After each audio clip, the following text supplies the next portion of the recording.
दोस्तों आप सभी का मेरे चैनल पर हार्दिक स्वागत और अभिनंदन है। आज हम लोग क्वाड्रेटिक इक्वेशन के जिस कॉन्सेप्ट को डिस्कस करेंगे वो वेरी वेरी इंपॉर्टेंट है। और इंपॉर्टेंट इसलिए भी है क्योंकि ना केवल इससे बोर्ड एग्जाम में क्वेश्चंस फ्रेम होते हैं बल्कि आने वाले कॉम्पिटिटिव एग्जाम्स में आपको मैक्सिमम टाइम क्वाड्रेटिक इक्वेशन पे जो बेस्ड क्वेश्चन होंगे वो इसी टॉपिक पर, इसी कॉन्सेप्ट पर बेस्ड होते हैं। ठीक है ना। तो आइए देखते हैं वो टॉपिक क्या है, वो कॉन्सेप्ट क्या है।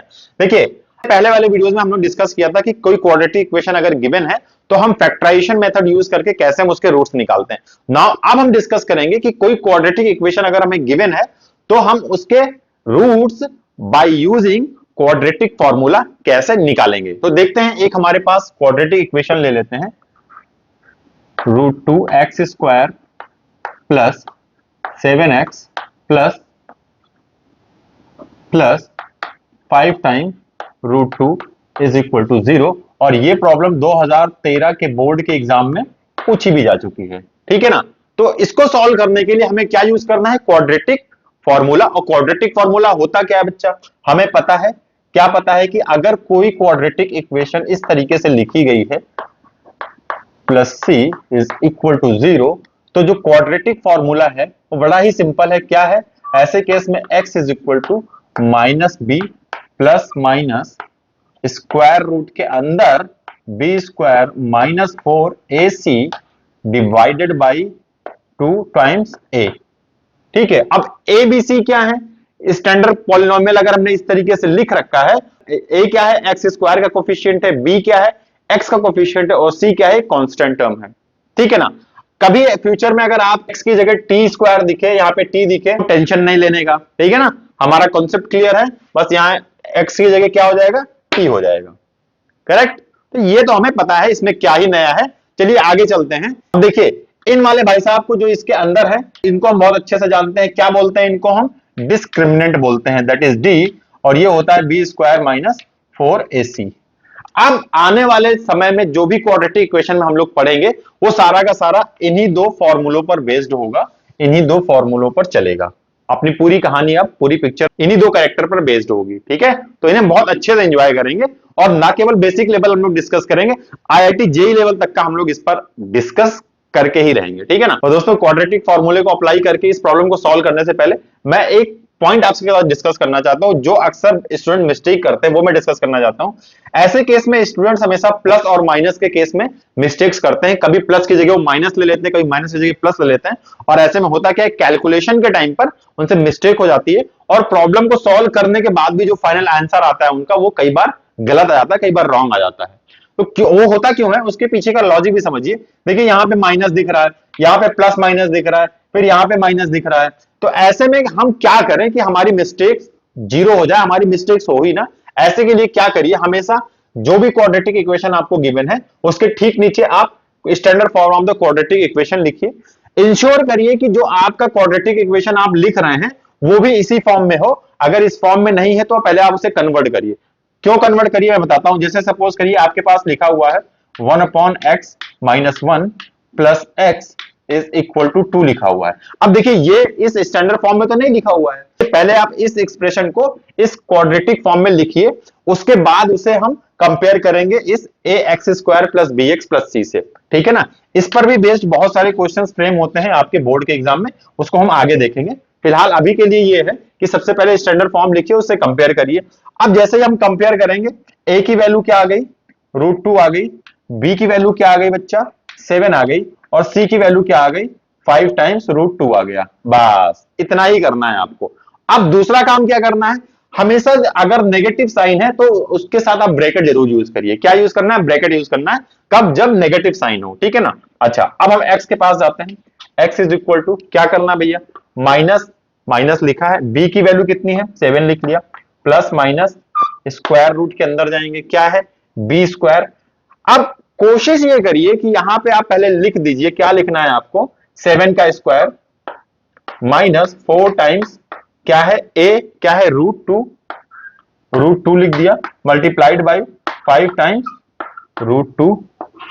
अच्छा, इस पूरे को हमें डिवाइड कर देना है किससे, 2 टाइम्स a से। a कितना है भैया, √2 है। करेक्ट, यहां तक समझ में आ रहा है। अब इसे सॉल्व कर लेते हैं। अभी मैं एक चीज बताने जा रहा हूं आपको। मैं क्या बता रहा हूं, कि इस क्वाड्रेटिक फॉर्मूले में जो अंदर D B square minus 4ac है ना, ये बेसिकली क्या है, डी है। तो सबसे पहले आप यहां पे इस फॉर्मूले को लिखने के बाद डी लिखिए और इस डी को पहले सॉल्व कर लीजिए। जब आप इस डी को सॉल्व कर लेंगे ना, तो आपका कैलकुलेशन थोड़ा छोटा हो जाएगा। क्या हो जाएगा, पहले आप केवल इस टर्म को सॉल्व करेंगे, ठीक है ना। अब इस टर्म की वैल्यू को इस स्क्वायर रूट के अंदर रख देंगे, तब आपका जो कैलकुलेशन होगा वो बड़ा ही छोटा हो जाएगा, ठीक है ना। अभी देखिए कितना बड़ा हो रहा है ये। अब ठीक है, इसे सॉल्व कर लेते हैं। -7 प्लस माइनस इस तरीके से भी सॉल्व करके देखते हैं, ताकि हमें पता तो चले हमें प्रॉब्लम क्या हो सकती है हमारे साथ। अब देखिए 49 हो गया ये, माइनस स्क्वायर रूट टू ये 2 हो जाएगा, 2 को 5 से मल्टीप्लाई करेंगे 10 हो जाएगा, और 10 को 4 से मल्टीप्लाई करेंगे ये 40 हो जाएगा, ठीक है ना। Divided by 2 into √2।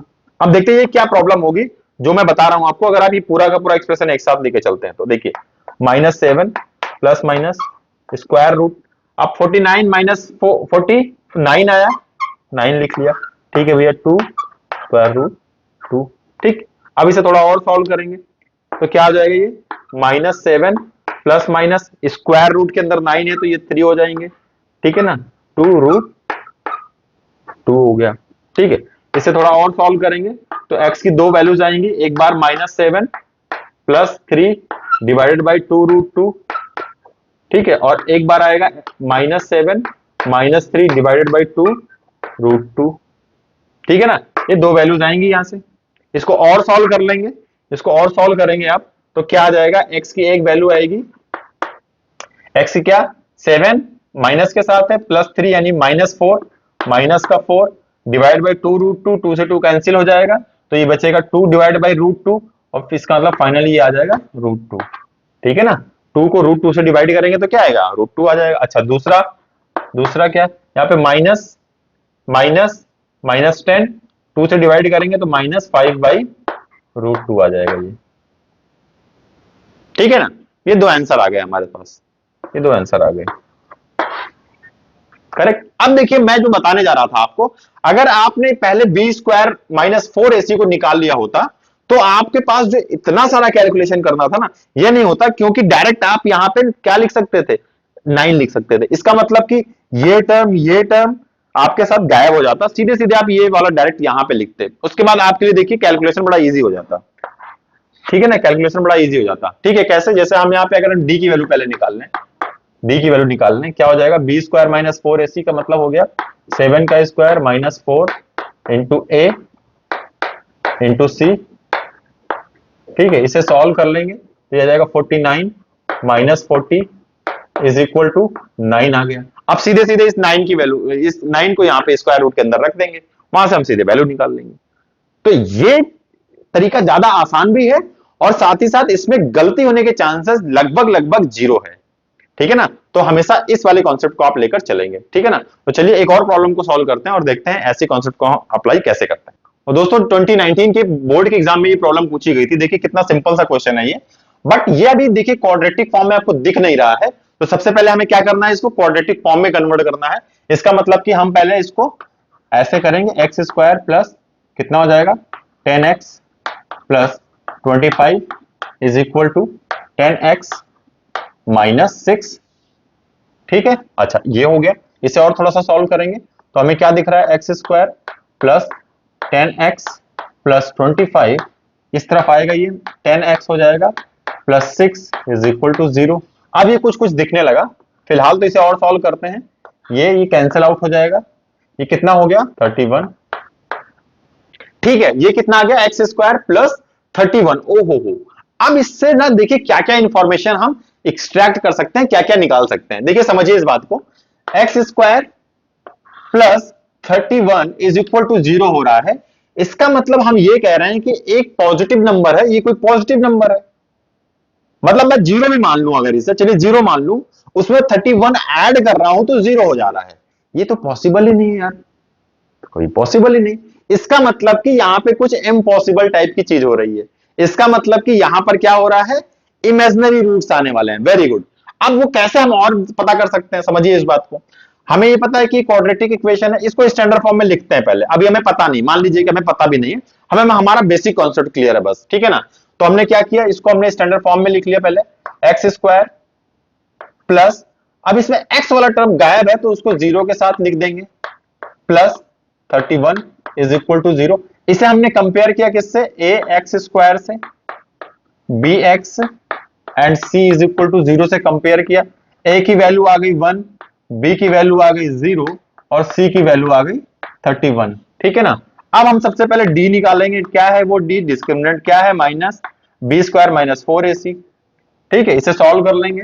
B square का मतलब हो गया 0 का स्क्वायर भैया, ठीक है, माइनस 4, 4 लिख लिया 4 मल्टीप्लाइड बाई 1 मल्टीप्लाइड बाई 31।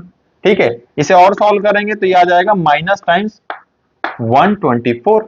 अब देखिए डिस्क्रिमिनेंट क्या आ गया, डी नेगेटिव आ गया। क्या आ गया, नेगेटिव आ गया।